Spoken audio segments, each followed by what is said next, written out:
So, I'm a huge fan of Yu-Gi-Oh! And presumably you are too, because you have clicked on a video about Yu-Gi-Oh! Unless you didn't know us about Yu-Gi-Oh!, in which case...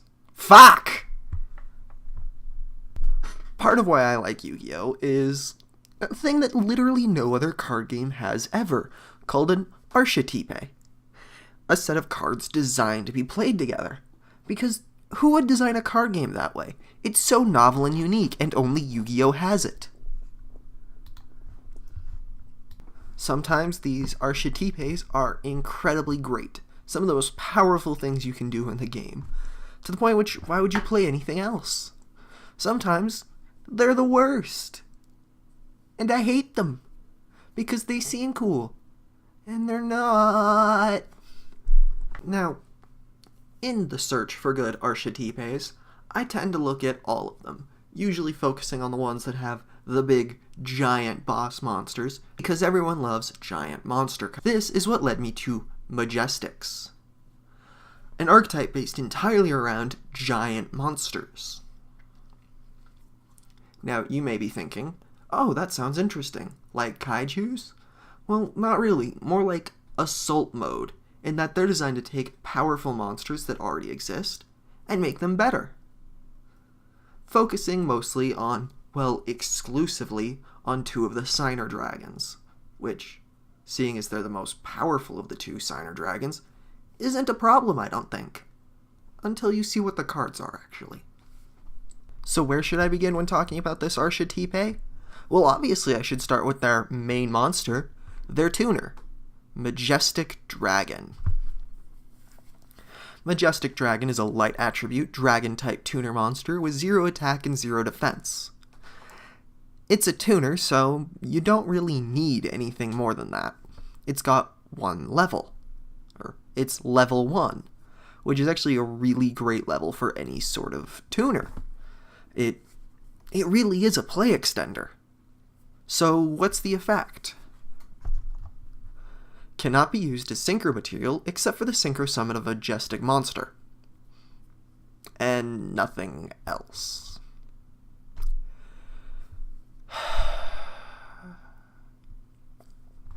So what we have here is one of the most useful levels any tuner can have on a tuner that cannot be used for the synchro summon except for its own archetype, and nothing else.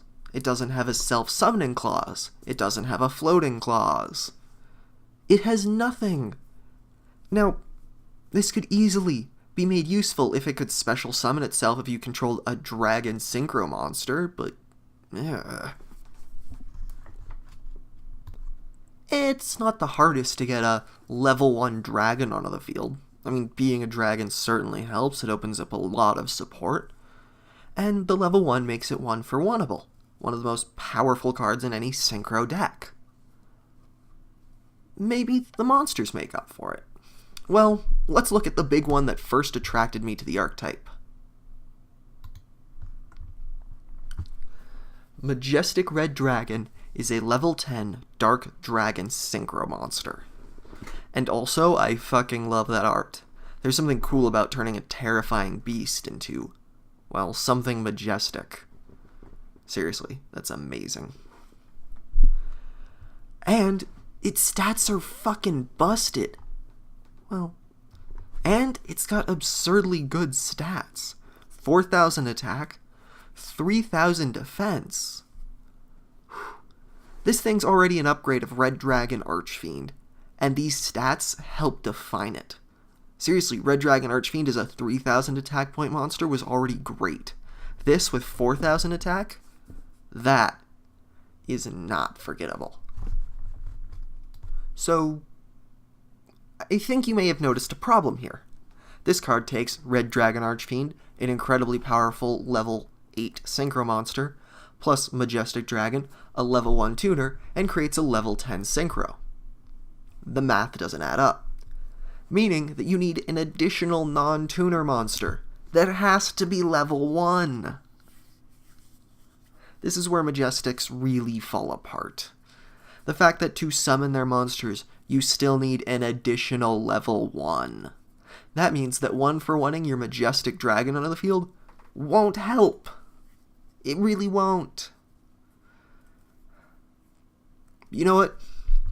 Maybe this effect is good enough to make up for it. Let's read it. Cannot be destroyed by card effects. Okay, we're already off to a great start. Yes, this doesn't prevent any sort of bouncing or even negating the summon in the first place, but fuck yeah. After damage calculation, if this card attacks, destroy all defense position monsters on the field. Well, that just takes Red Dragon Archfiend to destroy all of your opponent's defense position monsters if it attacks one, to destroy any defense position monster if it attacks. Although, based on how many resources it takes to put out Majestic Red Dragon, you're probably not going to have too many guys in defense mode. So the double-edged nature of this is a little easy to ignore. Once per turn, you can target one face-up monster your opponent controls, negate its effect, and if you do, this card gains attack equal to that monster's attack. I know that nowadays an effect that targets like this isn't exactly the best. However, back in 5Ds when this first came out, that was really good. Just straight up that monster has no effect. I mean, yeah, there's plenty of situations where it's not the most useful, but then the attack buff means that almost any time you use this, your opponent's taking 4,000, and it's usually late game when you play this, meaning that's a win. This card wins you the turn it comes out most of the time, provided your opponent isn't already turtling up. Which, seeing as you need to be that far ahead to play it, they might be. During the end phase, target one Red Dragon Archfiend in your graveyard, return this card from the field to the extra deck, then special summon that target. All I can say is they appear to have learned something from Neospatians. So this card went from, you have to be winning to play it, and if you're not winning, this card will win you this turn usually, into, this card can only work for one turn. This effect requires that your opponent is winning, but requires that you're winning enough to be able to play both Red Dragon Archfiend, Majestic Dragon, and a level 1 non-tuner monster. I don't know what kind of deck you're running to make this possible. Not just to get it out, but to get it out and win during the one turn. It does give you back your Red Dragon Archfiend, so I suppose it still puts you ahead? You're still paying far too much for far too weak of a monster. Maybe that one's just the dud, though. Maybe the other one is better.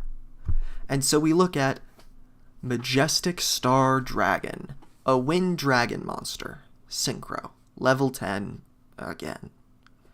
This one uses Majestic Dragon, Stardust Dragon, and a single level 1 monster.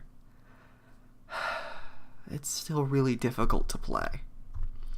Its attack is 3,800 and its defense is 3,000. Again, this is a really good stat line. But what's the effect? During either player's turn, when your opponent activates a card or effect, you contribute this card, negate the activation, and if you do, destroy all cards your opponent controls. This is a field nuke. Now, unlike Stardust Dragon, which can once per turn negate something and come back during the end phase, this card just kinda fucks off. If you use this effect, you have no field. Your opponent has no field, but you spend everything playing this, and you probably don't have many playmakers in your hand left. Whereas your opponent, well, I make no promises and tell no lies about your opponent.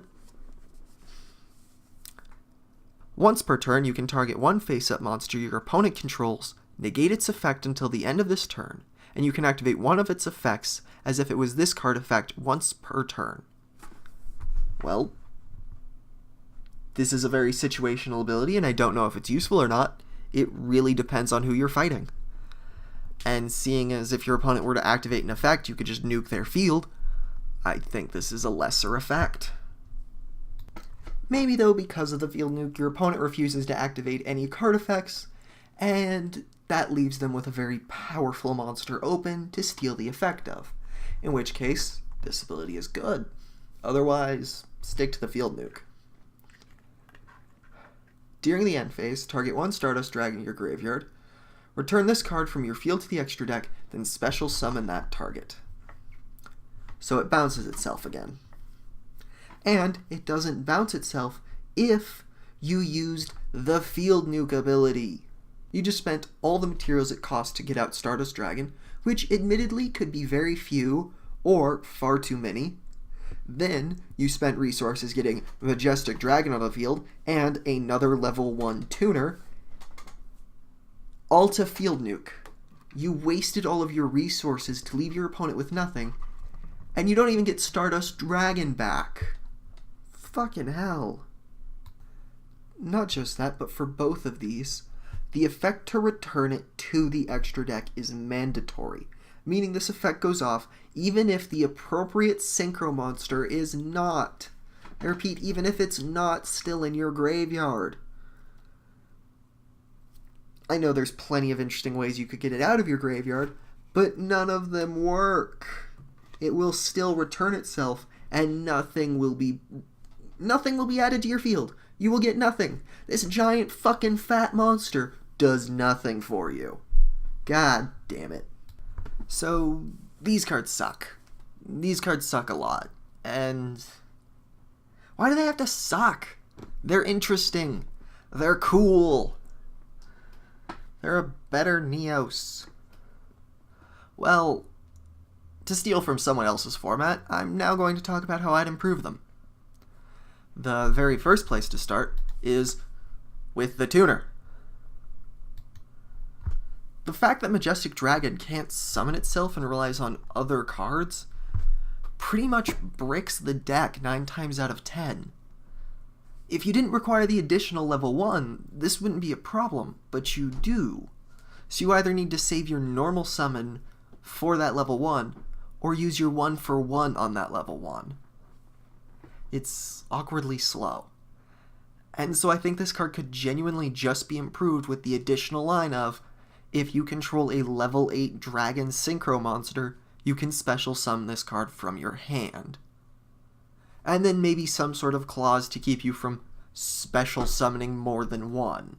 That right there is all it takes for this deck to go from shit to potentially a weird rogue build that someone at your locals decides to run for fun. And I wouldn't blame them. A 4,000 attack point monster that can wipe a field is a good monster.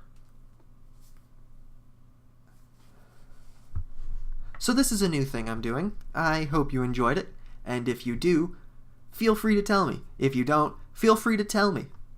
I already hate myself enough that the YouTube comments won't change that, so go ahead and let me know everything you're thinking. Thank you very much.